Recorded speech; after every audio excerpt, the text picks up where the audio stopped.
अस्सलाम वालेकुम। आज हमारा जो एज ए होल टॉपिक है गट ब्रेन एक्सिस, यानी एक इंसान तभी तक सेहतमंद रह सकता है जब उसका मेंटल कंडीशन और गट कंडीशन हेल्दी रहे। उसके लिए वो दोनों उसके मुवाफिक रहे तभी वो सेहतमंद रह सकता है। ये जो है दोनों का जो बायलैटरल रिलेशनशिप है, गट को जो है सेकंड ब्रेन भी कहा जा रहा है।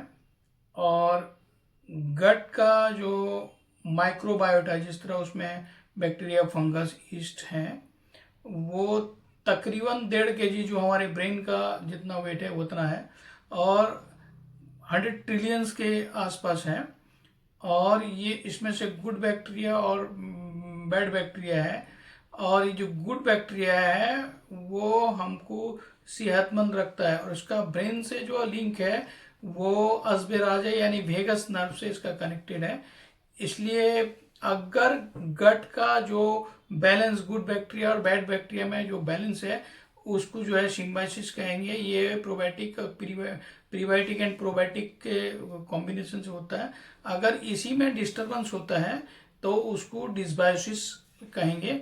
उसके नतीजे में गट ब्रेन एक्सिस में जो डिस्टरबेंस होता है, इसमें 90% जो है सेरोटोनिन का जो है सिक्रेशन होता है गट से। और ये जो सेरोटोनिन हमारे मूड को, हमारे हैप्पीनेस को, हमको एंजाइटी फ्री वो रखता है।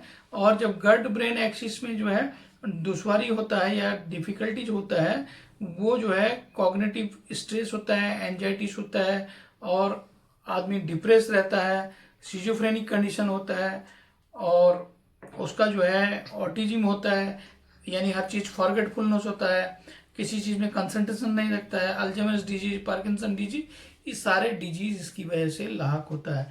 इवनिंग जो है, अगर इंडाइजेशन हुआ या गट का कंडीशन ठीक नहीं रहा तो उस कंडीशन में हेडेक भी होता है, जिसको हम लोग जो है शुद्ध सिर की मेदी, यानी मैदे के इन्वॉल्वमेंट की वजह से, गट के इन्वॉल्वमेंट की वजह से हेडेक होता है। दैट इज वाई इसको जो है बोलते हैं शुद्ध सिर की मेदी।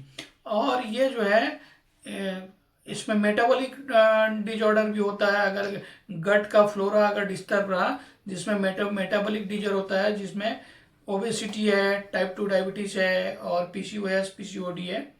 उसी तरह अगर ये गट का जो फ्लोरा सही ना रहा, माइक्रोबायोटा सही नहीं रहा, तो उसमें इम्यून रिलेटेड डिजीज होगा। और गैस्ट्रोइंटेस्टाइनल डिजीज में आईबीएस, आईबीडी होगा, जिसमें अल्सरेटिव कोलाइटिस, क्रोन्स डिजीज हो जाएगा। गैस्ट्रिक कैंसर तक हो सकता है, कोलोरेक्टल कैंसर तक हो सकता है।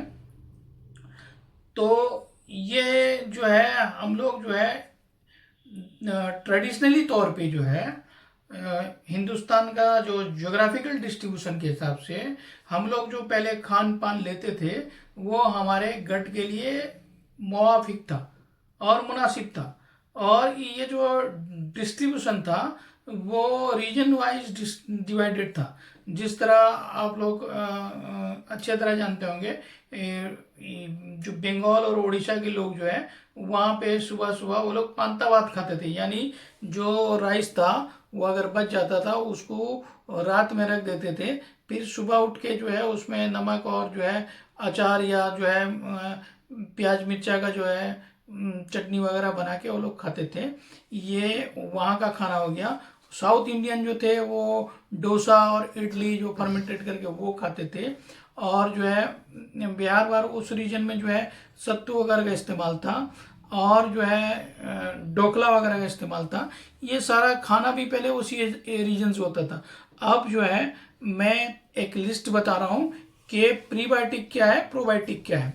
प्रीबायोटिक उसको कहेंगे जो फाइबर्स या जो फूड हम लोग लेते हैं जो जिसका डाइजेशन नहीं होता है, और सीधे जो हम फूड लिए वो चला गया गट में। गट में जो जाता है वहाँ जो रहता है उसको जो गुड बैक्टीरिया खा के वो हेल्दी हो के वो हमारे सेहत के एतबार से काम करते हैं। जिस तरह हम लोग का आजकल जो हम लोग कंप्यूटर, लैपटॉप या जो भी डिवाइस इस्तेमाल करते हैं उसमें सेंसर लगा हुआ है, उसी तरह कुदरत यानी अल्लाह ताला जो है हमारे बॉडी में भी जो है डिफरेंट सेंसर लगा दिए हैं। उससे जो है वो वहाँ से सिग्नल देता है कि क्या करना है इस ग़िज़ा के साथ, क्या नहीं करना। तो जो हम लोग प्रीबायोटिक लेते हैं, प्रीबायोटिक उसको कहते हैं जो एज इट इज़ बगैर हजम होके हमारे मैदे तक चला गया, तो गट तक चला गया, फिर उसको जो है गुड बैक्टीरिया खा के वो फिर हमको एक हेल्दी एटमॉस्फेयर प्रोवाइड करते हैं। और फिर इनका जो ग्रो होता है तो फर्मेंटेड फूड से होता है।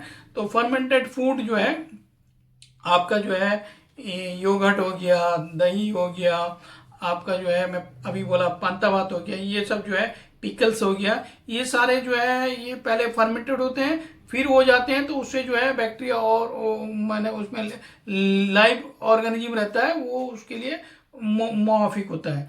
तो प्रीबायोटिक में जिस तरह हम लोग का ओनियन हो गया, गार्लिक हो गया, बीट हो गया, कैबेज हो गया, ब्रोकोली हो गया, और ग्रेन्स में whole grain, chia seed, flax seed, oats, barley, और फ्रूट्स में बेरीज, बनाना, और आपका जो है मैंगोज, और जितना सारा बीन्स है, किडनी बीन्स वगैरह, ये जो है प्रीबायोटिक है। और जो है जो मैं फर्मेंटेड जितना भी फूड्स है वो प्रोबायोटिक हो गया।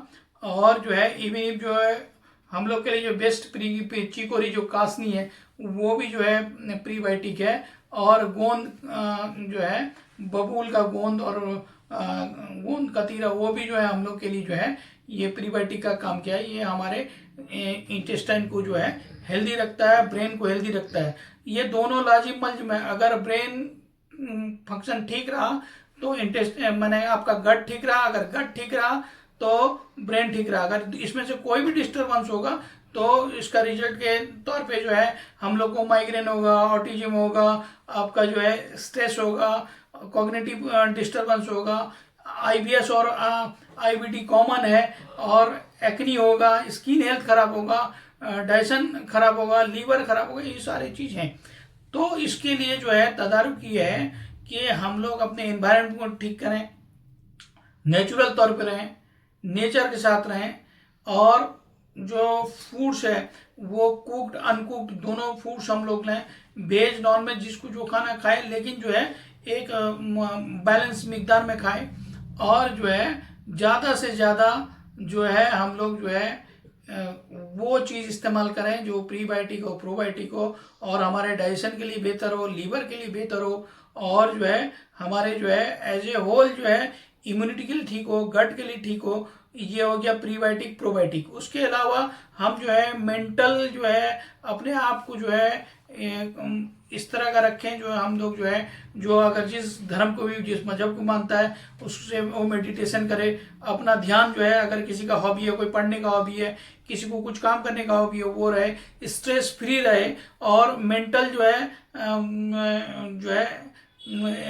कॉन्फिडेंट के साथ रहे, और उसके साथ जो है डाइटरी जो है रिक्वायरमेंट के हिसाब से चेंज करे। और इसका आजकल जो है फॉरेन कंट्री में ऐसा है कि इसको ठीक करने के लिए, ये जो माइक्रोबायोटा को ठीक करने के लिए फीकल हेल्दी पर्सन का फीकल माइक्रोबायोटा ट्रांसप्लांट होता है।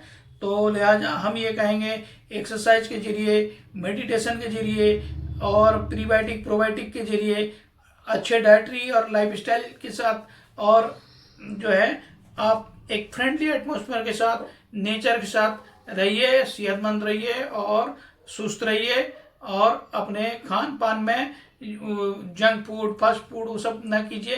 ये जो हम लोग इस टाइप का जो डाइट लेते हैं उससे जो है स्मॉल इंटेस्टाइनल बैक्टीरियल ओवरग्रो होता है, फिर जो है वो हमारे जो है बाल भी झड़ जाते हैं, स्किन भी खराब होते हैं, डिप्रेशन भी होता है, ऑटिज्म भी होता है, इवन हम लोग को जॉइंट डिजीज भी होता है, इन्फ्लेमेटरी डिजीज भी होता है, सब होता है।